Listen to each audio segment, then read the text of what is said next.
habla de quiénes somos, nuestra identidad. En los últimos 3 capítulos habla de qué es lo que hacemos como cristianos. Entonces seguimos al mismo argumento que Pablo está diciendo cuando dice entonces vivan en sabiduría, vivan llenos del Espíritu Santo. El cristiano que pertenece a una iglesia vive lleno del Espíritu Santo y entonces dice vivan en sabiduría, no desperdiciando el tiempo, llenos del Espíritu Santo. Y entonces estamos viendo lo que significa ser llenos del Espíritu Santo y cómo se ve el cristiano. ¿Se acuerdan? Incluso llenos del Espíritu Santo, viviendo en sabiduría dentro de vida de hogar. Cómo es que vivimos llenos del Espíritu Santo dentro de la relación de esposo y esposa. Hoy vamos a seguir con ese argumento que Pablo nos está diciendo y cómo es que vive el cristiano dentro de una relación de padre-hijo y una relación de empleado y jefe. Creo que todos caemos en este campo. Somos papás, somos hijos, somos jefes o somos empleados, y Pablo nos va a estar diciendo cómo es vivir lleno del Espíritu Santo. Ahora es importante que entiendas incluso el argumento en el contexto bíblico el cual Pablo te está diciendo. Esto es lo que significa ser lleno del Espíritu Santo. Entonces Pablo dice: vivan llenos del Espíritu Santo, no se embriaguen con vino, vivan llenos del Espíritu Santo. Y Pablo te empieza a decir lo que es lleno del Espíritu Santo. No tienes que inventarte cualquier otra cosa. En el argumento de Pablo, esto es lo que significa ser lleno del Espíritu Santo. ¿Sale? Entonces, si tú eres un esposo cristiano lleno del Espíritu Santo, entonces amas a tu esposa como Cristo amó a la iglesia. Si tú eres una esposa cristiana lleno del Espíritu Santo, te sometes a tu esposo. Si tú eres un hijo lleno del Espíritu Santo, obedeces. Si tú eres un padre lleno del Espíritu Santo, instruyes a tus hijos. Y vamos a ir viendo cómo luce esto. Ahora, cuando tú venías caminando ahí cerca del Parque Juárez, veías que toda la gente estaba cargando ramos. Y entonces estamos celebrando Domingo de Ramos. Ahora, no sé por qué, pero se ha hecho como en muchas iglesias como una separación de eso no practicamos nosotros, y desgraciadamente creo que están reaccionando en contra de lo que la iglesia católica hace, ¿no? Celebrar el Domingo de Ramos. Ahora, esta práctica, Domingo de Ramos, Semana Santa, jueves, donde Jesús instituye la Cena del Señor, viernes de crucifixión, sábado donde Jesús está en la tumba, domingo de resurrección, todo esto son eventos históricos de parte del cristianismo. Incluso son momentos que se celebra o que la iglesia celebra desde el principio de que la iglesia empiece a existir. Ahora, ¿por qué empezamos a hacer esto? Incluso ¿por qué ponemos ramos para que celebremos o estemos conscientes de que estamos celebrando Domingo de Ramos? Les quiero ayudar a tener una fe más histórica o cimentada en la historia. Muchas veces tenemos una fe más como de sentimientos, donde está separada incluso de eventos históricos, y muchas veces reaccionamos o desconocemos tristemente la historia del cristianismo, y este es un esfuerzo de nosotros para empezar a ver que nuestra fe es parte de la fe que se ha vivido desde el principio. Que otra iglesia lo celebre también, bueno, eso no significa que eso tiene el copyright de la iglesia católica. También nosotros lo celebramos. Y entonces te digo todo esto porque el Domingo de Ramos celebramos que Cristo viene como rey. Cristo viene como rey. En Mateo 21 es cuando Cristo llega a Jerusalén, y entonces toda la gente empieza a decir Hosana. ¿Se acuerdan? Y entonces empieza a decir Hosana, el hijo de David, el rey. Y entonces Hosana significa sálvanos. Y entonces la gente estaba reconociendo que Jesús era rey, que venía a salvarlos. Y entonces para la iglesia este Domingo de Ramos, más que festividades, más que religiosidades muchas veces supersticiosas, es una oportunidad para la iglesia para reconocer que tenemos un rey. Que tenemos un rey, que Cristo es soberano, y entonces nosotros como sus seguidores le debemos total obediencia. Entonces reconocemos con la iglesia desde el principio que Él es rey, decimos Hosana, Señor, sálvanos, y nos gozamos de que Él ha venido a rescatarnos. Entonces eso es lo que significa Domingo de Ramos.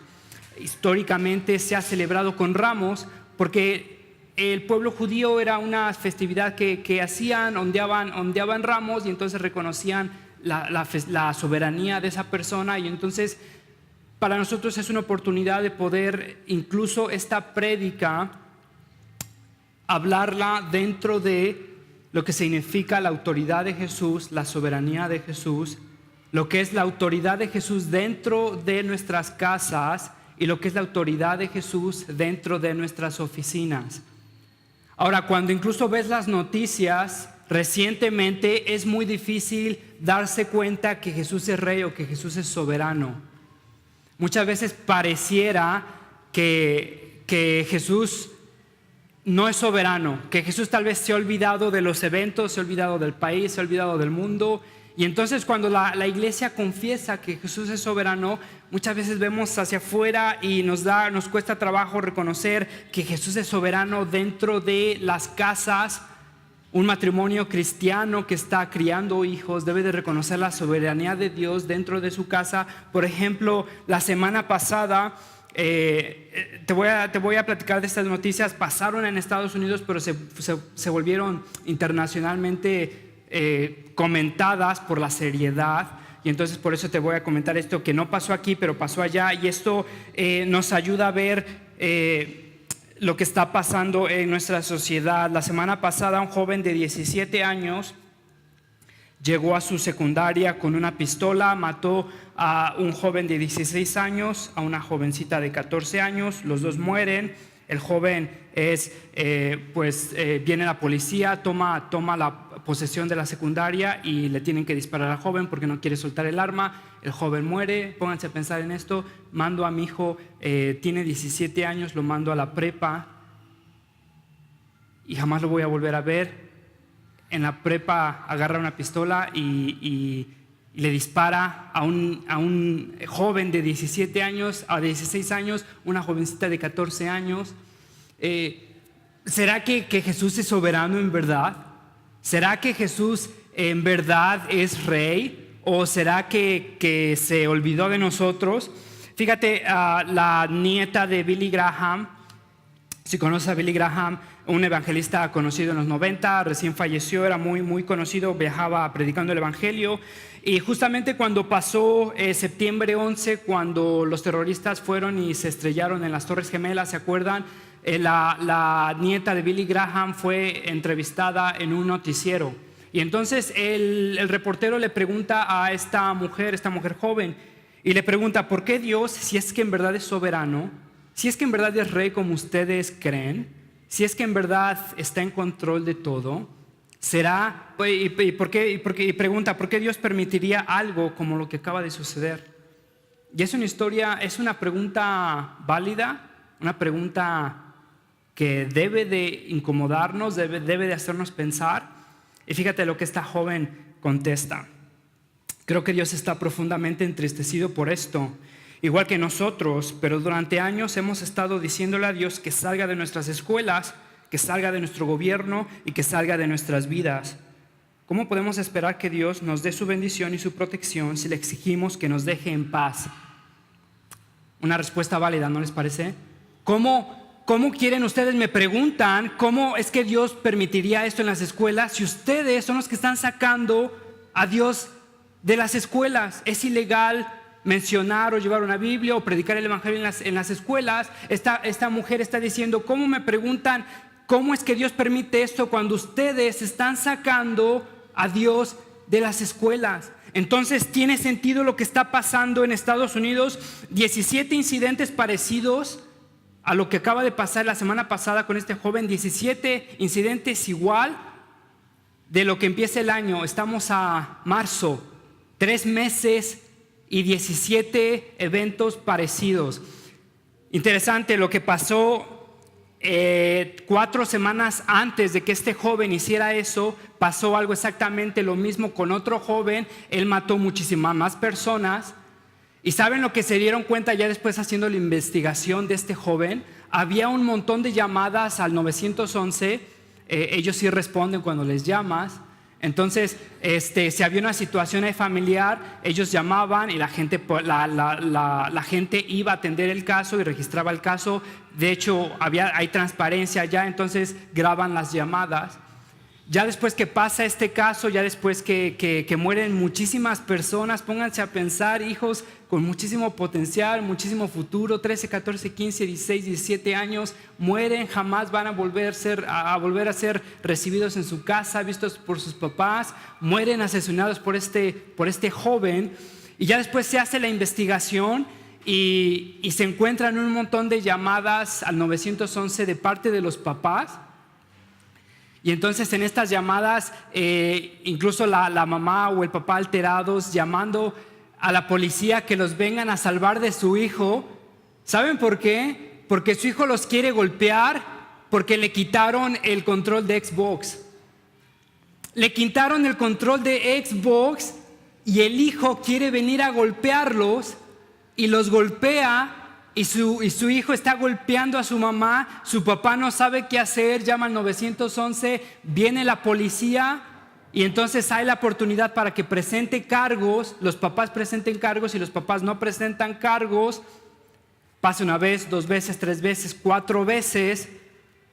Este hijo llega y toma una pistola porque alguien le hizo feo en la escuela, supongo, porque él tenía una bronca con un maestro que no le quiso calificar o no lo quiso pasar. Llega, agarra una pistola, le dispara al maestro y le dispara a todos. Es bien difícil argumentar por qué pasan estas cosas cuando incluso tenemos teología de Facebook, de Coelho, de cada uno tiene su potencial. Debes de dejarlo hacer lo que quiera. Debes de dejar que se exprese, debes de dejar que te grite. No hay que disciplinarlo, no hay que incomodarlo. Y entonces es muy válido lo que esta mujer dice. Dios está entristecido por esto, igual que nosotros, pero durante años hemos estado diciéndole a Dios que se salga de nuestros hogares. ¿Cómo podemos esperar que Dios nos dé su bendición? Y entonces Pablo va a estar hablando de cómo luce el cristiano en la relación de padre e hijo, de empleado y de jefe. Algo también parecido, incluso no sé si escuchaste del caso de Cambridge Analytica, también una noticia bastante sonada donde se están montando las evidencias para probar que, o de hecho ya se probó, para probar sin pelo de duda que la elección de Trump fue manipulada.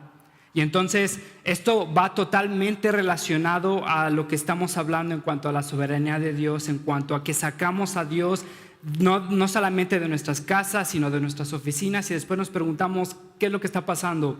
Esta compañía lo que hace es manipular, literalmente crear noticias falsas, así falsas, mentiras, que incluso se volvió algo de moda o incluso chistoso, fake news.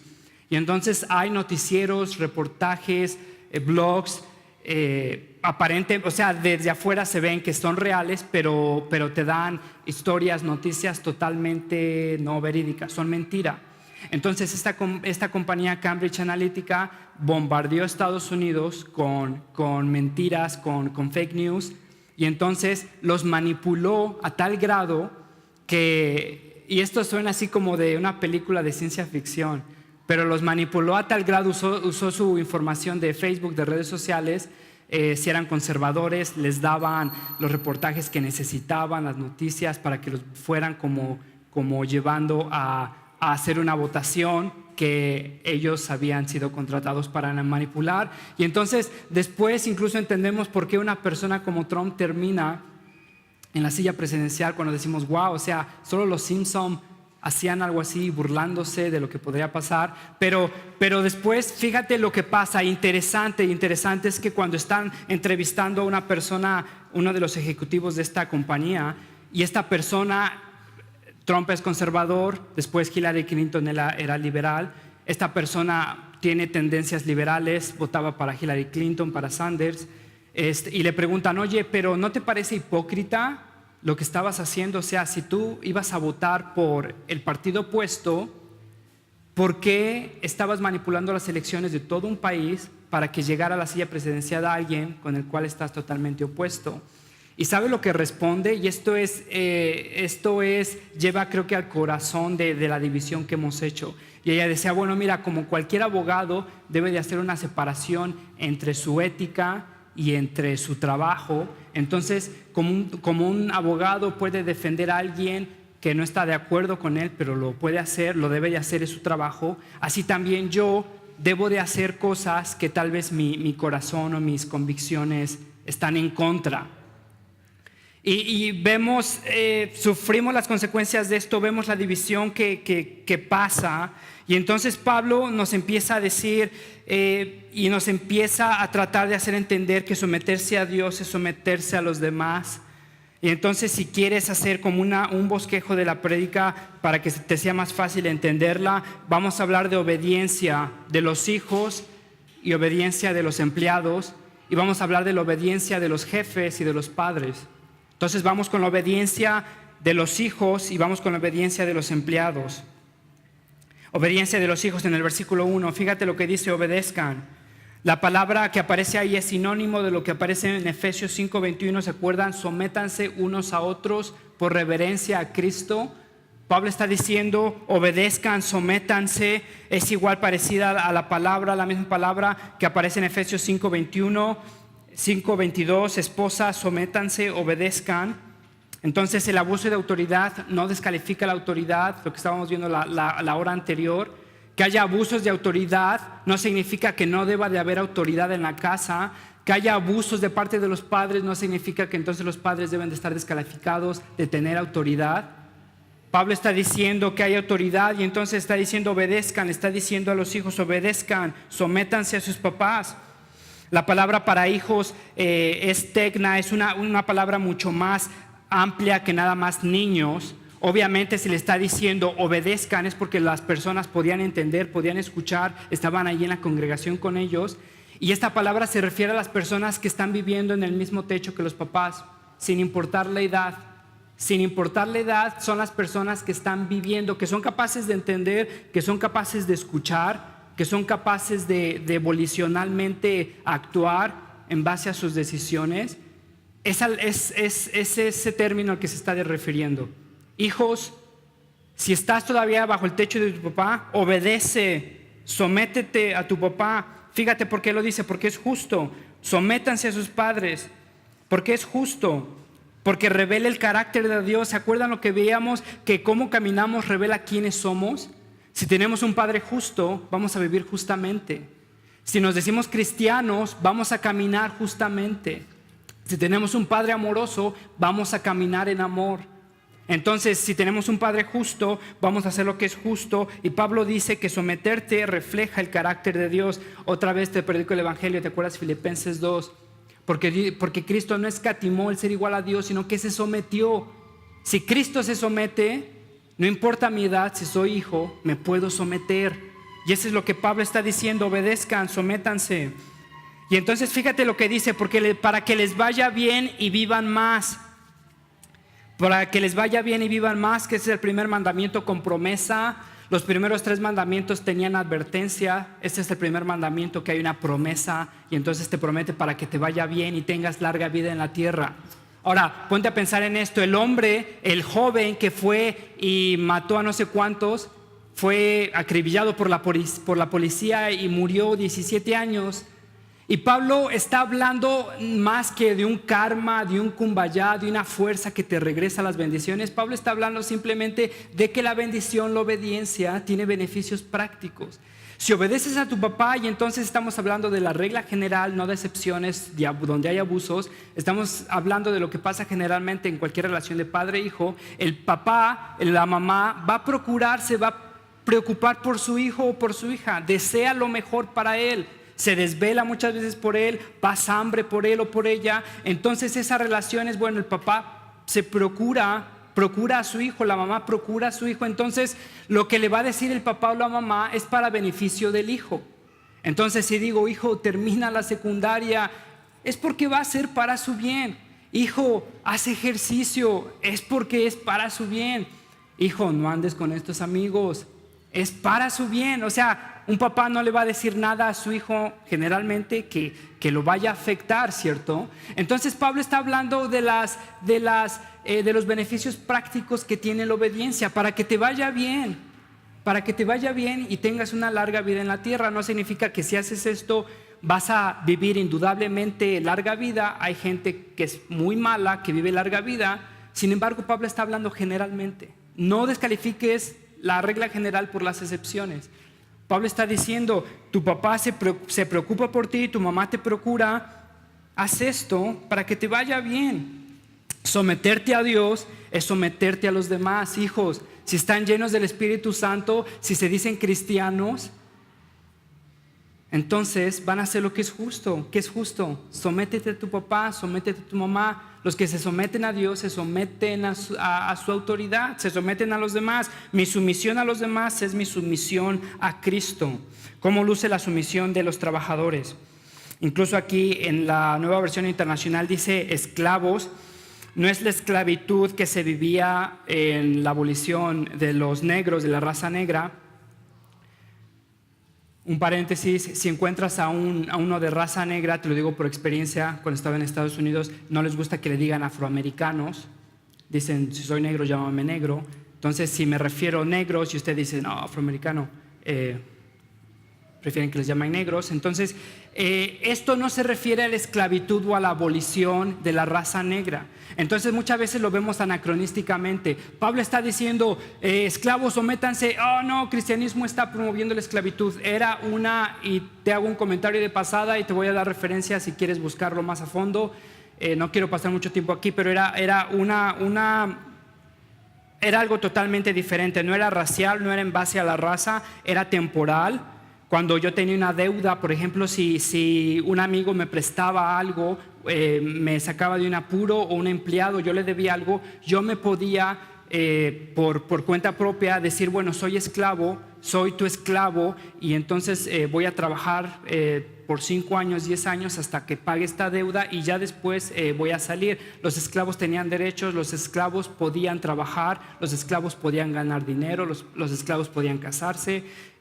Incluso era beneficioso en el sentido de que si yo no tenía dinero para estudiar, me podía hacer esclavo de una persona con recursos para que esa persona me pudiera entrenar, me pudiera pagar. Por ejemplo, si quiero estudiar medicina, había un dueño de una casa grande que tenía recursos, yo podía hacerme su esclavo, limpiar su casa, entonces él me entrenaba como doctor y entonces ya que adquiría mi profesión de medicina, yo podía salir.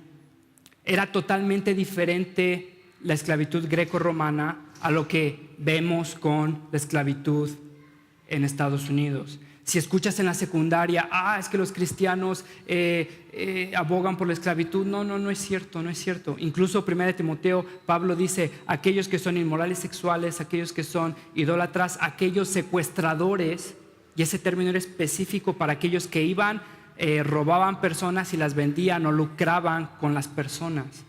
La Biblia está totalmente opuesta a esto y no es... Cuando veas en la Nueva Versión Internacional o en otra Biblia, cuando dice esclavos, era algo totalmente diferente. Pablo estaba en otro contexto, ¿sale? Te lo digo para que seguramente lo has escuchado en la universidad, en la preparatoria, no es cierto. Incluso si había abusos de personas que se profesaban cristianas, que utilizaban versículos fuera de contexto para oprimir a la gente, era su distorsión de la Biblia, no porque la Biblia lo aprobaba, ¿sale? Entonces, te hago eso. Si quieres, tengo referencias de libros, si tienes dudas. Entonces dice, versículo 5, obedezcan a sus amos, a sus jefes. La relación es muy similar a la que nosotros tenemos con trabajador y jefe. Trabajador de oficina y jefe de oficina. Entonces dice, empleados, obedezcan a sus jefes con reverencia. Otra vez lo mismo. Con reverencia, lo vemos en el capítulo 5, 21, sométanse unos a otros por reverencia a Cristo, obedezcan con respeto y temor, no es un temor de que me va a pegar, es una reverencia, con integridad de corazón como a Cristo, con integridad de corazón, literalmente sin doble intención, sin ser truanes, sin robar, sin parecer que trabajo cuando mi jefe no está viéndome, sin robar cosas de mi oficina, sin salirme más temprano de lo que corresponde porque nadie me está viendo. Fíjate lo que dice: sométanse con reverencia como a Cristo. O sea, que mi trabajo dentro de la oficina es mi reverencia a Cristo. Entonces pon atención, porque esto es importante. No hay separación tal entre lo sacro y lo mundano. O sea, que el trabajo del pastor no es más santo que el trabajo del jardinero. Y esto es lo que Pablo te está diciendo: tu trabajo dentro de la oficina es tu reverencia, es tu sumisión a Cristo. Entonces lo que haces en la oficina, incluso cuando nadie te ve, incluso cuando tu jefe no te está viendo, incluso cuando todos te están diciendo, si es lo que todos hacemos, Ingesu, lo haces no por ellos, sino porque es reverencia a Cristo. Tu obediencia, incluso cuando nadie te está viendo, es tu reverencia a Cristo.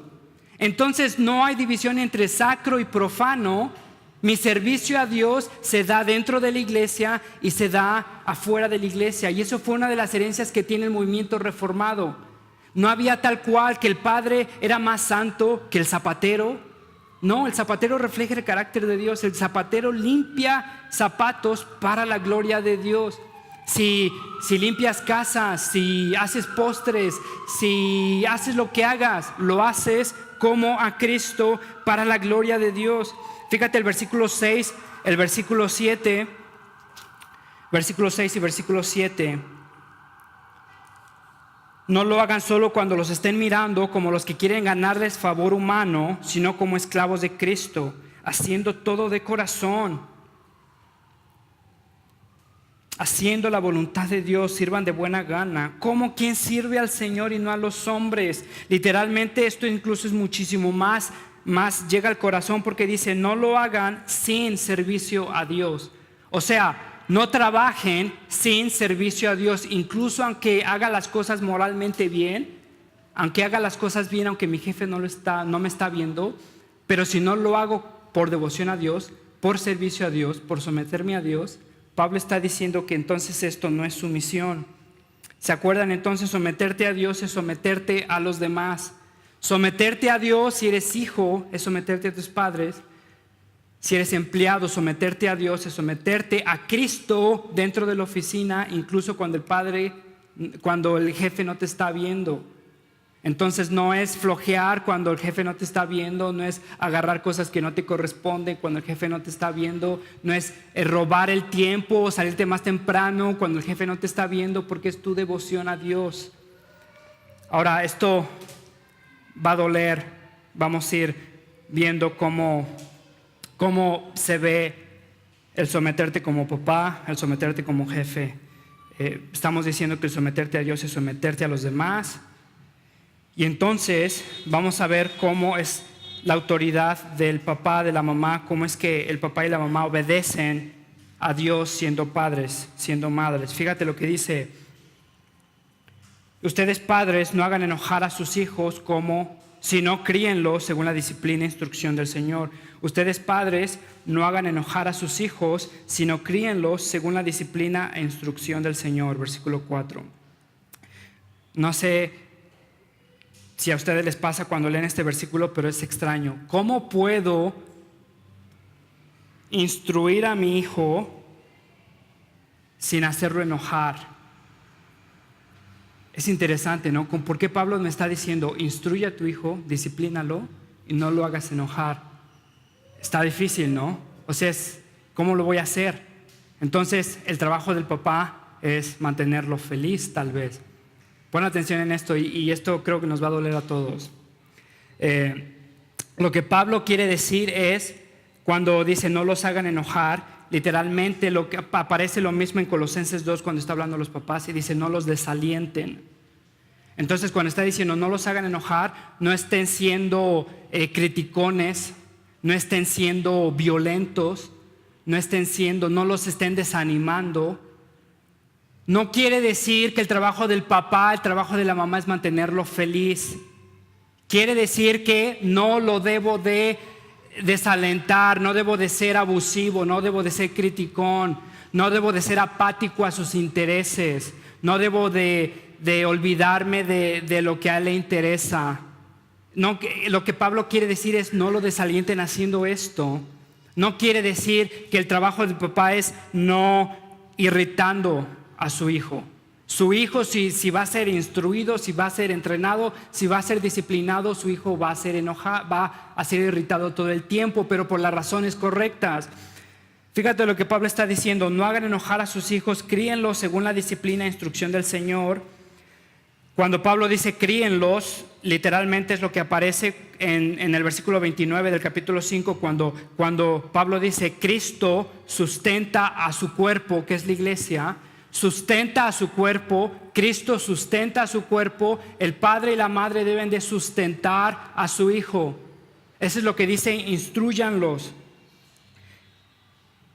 Y entonces tu trabajo como papá no es mantenerlo feliz. Y entonces, fíjate lo que pasaba. La instrucción o el trabajo de los papás es de vida o muerte.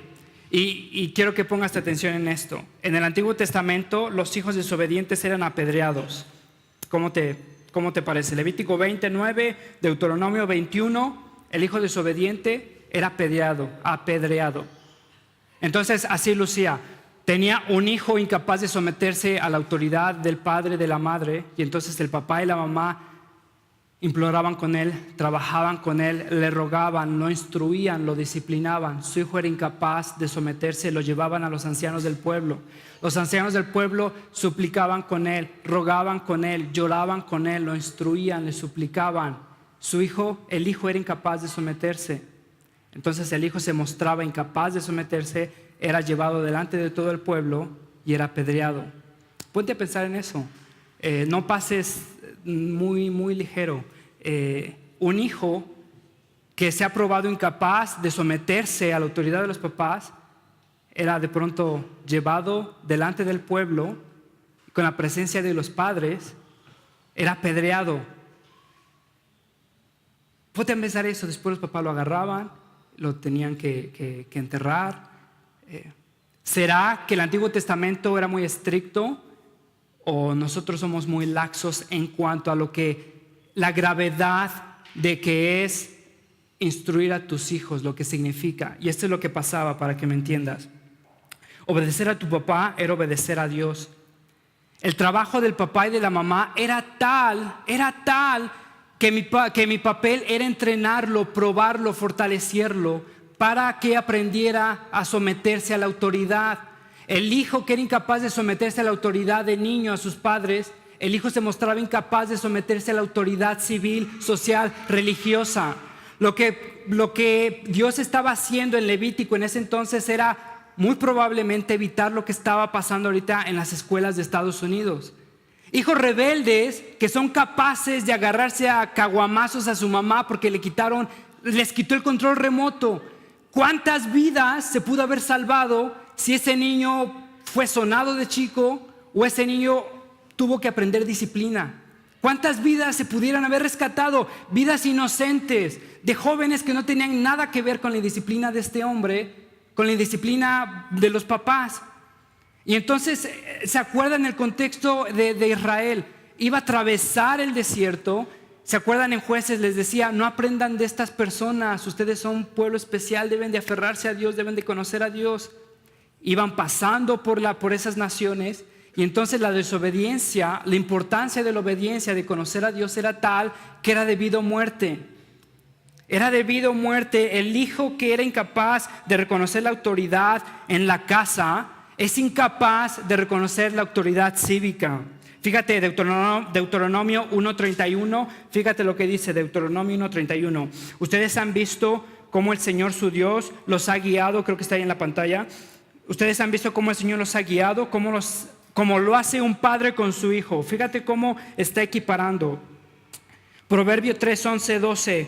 Hijo mío, hijo mío, no desprecies la disciplina del Señor, ni te ofendas por sus reprensiones, porque el Señor disciplina a los que ama, como corrige a un padre a su hijo querido, sumamente querido, amado. Aprender a obedecer a los papás era aprender a obedecer a Dios. Si no obedecen a los papás, no obedecerían a Dios. Entonces, por eso la disciplina. Proverbios 22:6, instruye al niño en el camino correcto y en su vejez no lo abandonará. ¿Cuál es el trabajo del papá y de la mamá? Someterse a Cristo, instruyendo al niño en el camino correcto y en su vejez no lo abandonará. Hebreos 12, versículos 6, 7. Hijo mío, no tomes a la ligera la disciplina del Señor. Fíjate, le está hablando de la disciplina del Señor y después le dice, es de miedo caer en las manos de un Dios enojado. ¿Se acuerdan de ese versículo? ¿Se acuerdan de ese contexto? Pablo está diciendo, hijo mío, no tomes a la ligera la disciplina del Señor, ni te desanimes cuando te reprenda, porque el Señor disciplina a los que ama y azota a todo el que recibe como hijo. Lo que soportan es para su disciplina, para su fortalecimiento, para su entrenamiento. Pon atención, pues Dios los que está tratando como a hijos. ¿Qué hijo hay quien el padre no disciplina? ¿Quién hijo hay que el padre no disciplina? Te diría muchos. Y entonces, ¿sabes qué es lo que pensamos? Que la responsabilidad de cuidar a los hijos le corresponde a la iglesia. La responsabilidad de cuidar a mis hijos es la hora dominical, la escuelita dominical. Y entonces las 100 horas que paso con mi hijo a la semana, pienso que son contrarrestadas con una hora en la iglesia. O pienso que entonces la responsabilidad de instruir a mis hijos es de la escuela. Si no instruyes a tus hijos, la responsabilidad de cuidar a tus hijos va a ser del gobierno y se llama penitenciaría. La responsabilidad del padre es instruir al hijo. Ese es cómo se somete a Cristo, instruyéndolo. Deuteronomio 11, capítulo 18, 19. Deuteronomio 11, versículo 18 y 19. Grábense estas palabras. Le está hablando al pueblo de Israel. Grábense estas palabras en el corazón y en la mente. Pon atención. Grábense estas palabras en el corazón y en la mente. Átenlas a su mano como un signo. Llévenlas en su frente como una marca. Enséñenselas a sus hijos y repítanselas cuando estén en su casa y cuando anden por el camino, cuando se acuesten y cuando se levanten. Es lo mismo que le está diciendo Pablo a los papás. Instrúyanlos, disciplínenlos. Este es como el padre se somete a Cristo, instruyendo a su hijo. Pero ¿sabes lo grave de esto? Lo que damos por sentado, que aquellos padres que están instruyendo a sus hijos es porque tienen la ley en el corazón. Fíjate lo que dice, grábense, le está hablando a los adultos, grábense estas palabras en el corazón y en la mente. Ustedes después enséñenselas a sus hijos y repítenselas cuando estén en su casa y cuando anden por el camino. En otras palabras, no puedes dar de lo que no tienes. Y esa es una grave realidad dentro de muchas de nuestras casas. No puedes dar lo que no tienes. No puedes instruir a tus hijos en los caminos del Señor. No puedes mover sus afecciones, atesorar a Cristo más que cualquier otra cosa cuando mi corazón está totalmente vacío de esa afección. No puedo dar de lo que no tengo. Era una cuestión de vida o muerte. Influenciar a la próxima generación en el temor del Señor. Que sus corazones atesoren a Dios más que a todas las cosas. Entonces era instruirlos por mi ejemplo, con mi ejemplo, instruirlos y llevarlos al conocimiento de Dios.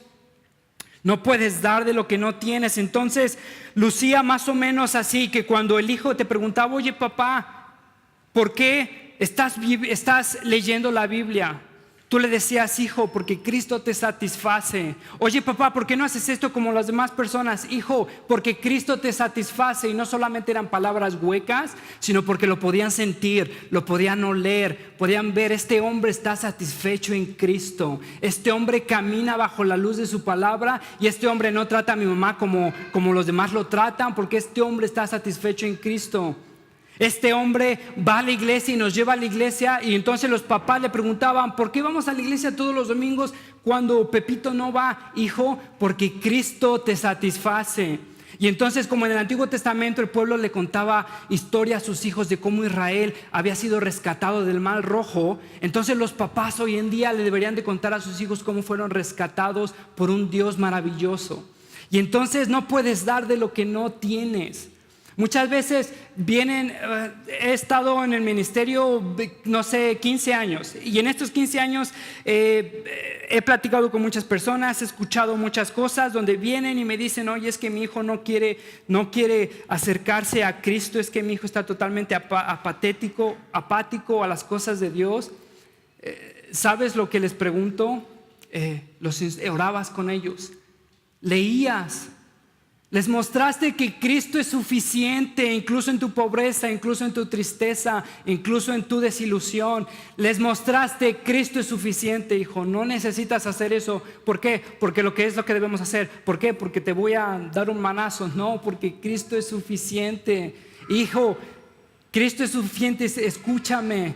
Y entonces, no podemos dar de lo que no tenemos. Padres necios si proveen de todo para sus hijos y no para su vida espiritual.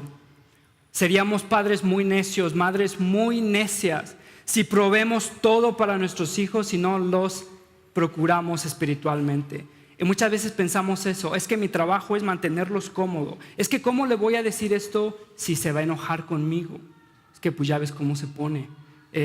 ¿Cómo le voy a decir esto si me va a gritar?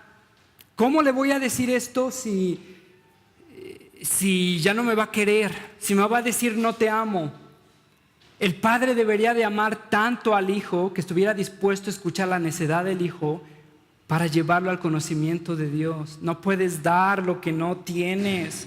Como padre debes de estar saturado en Cristo para poder compartir Cristo con tus hijos. Era cuestión de vida o muerte, es cuestión de vida o muerte el día de hoy. No los apedreamos, pero su destino está de una forma u otra en tus manos. ¿Qué estás haciendo?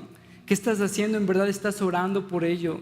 ¿Estás rogándole a Dios por sus almas que hablan de su corazón? ¿Estás pidiendo por sabiduría, por fuerzas cuando no quieres? Se te hace más fácil, y yo lo he hecho, poner Peppa Pig que sentarme con ellos, orar con ellos, clamar con ellos, instruirlos en las cosas del Señor. No solo eso, sino disciplinarlos. ¿Te acuerdas Proverbios? La vara no va a matar a tu hijo.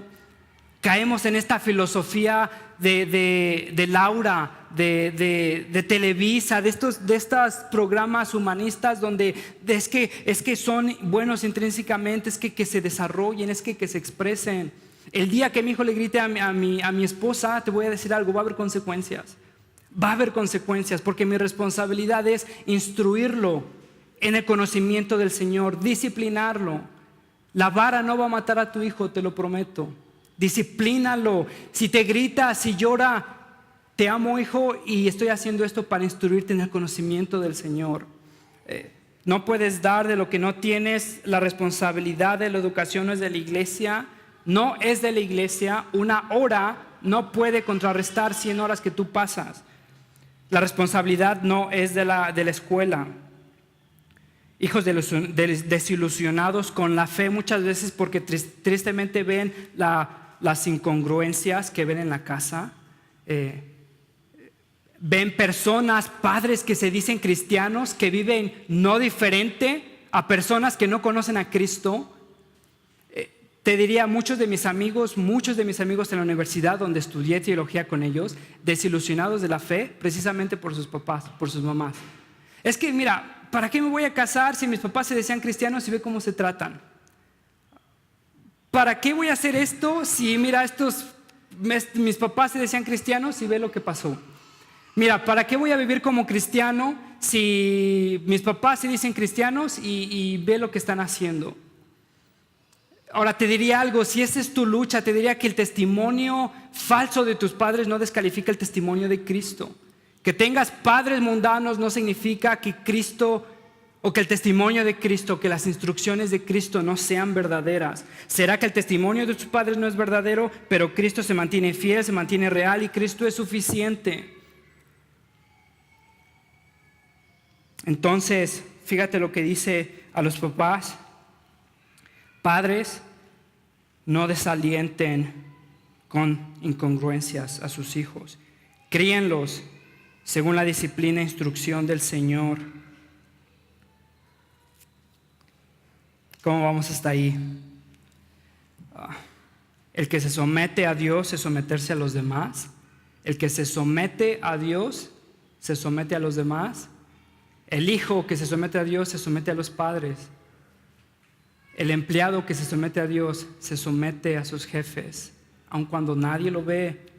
Los padres que se someten a Dios se someten a Cristo instruyendo a sus hijos. Los jefes que se someten a Cristo se someten a los demás. Fíjate cómo, versículo 9, y ustedes, amos, jefes, correspondan a esta actitud de sus esclavos. Fíjate, Pablo, gente, cuando me dices que la Biblia no se opone a la esclavitud, ve lo que está diciendo. Le está rompiendo la columna vertebral a un sistema opresivo.